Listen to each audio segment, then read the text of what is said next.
राज्यामध्ये सध्या सगळीकडे फडणवीसांच्या मला सरकारमधनं मोकळं करावं या वक्तव्याची चर्चा आहे। दरम्यान या प्रकरणी भाजपचे नेते मोहित कंबोज यांनी प्रतिक्रिया दिली आहे। एका नेत्याची लाईन छोटी करण्याच्या नादामध्ये पक्षाचं नुकसान केलं असं मोहित कंबोज यांनी म्हटलेलं आहे। मोहित कंबोज यांचं हे या सगळ्या चर्चांच्या पार्श्वभूमीवरती देवेंद्र फडणवीस यांच्या वक्तव्याच्या पार्श्वभूमीवरती महत्त्वाचं विधान।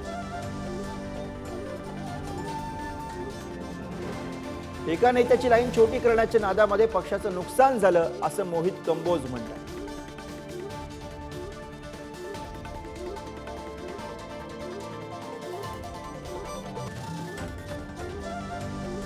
मोहित कंबोज यांनी हे ट्विट केलेलं आहे। आपल्या या ट्विटमध्ये मोहित कंबोज नेमकं काय म्हणतात आपण बघूया।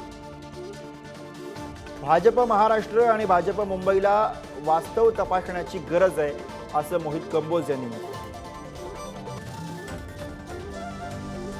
मोहित कंबोज यांचं हे सूचक विधान। या पराभवाची जवाबदारी कौन घेणार?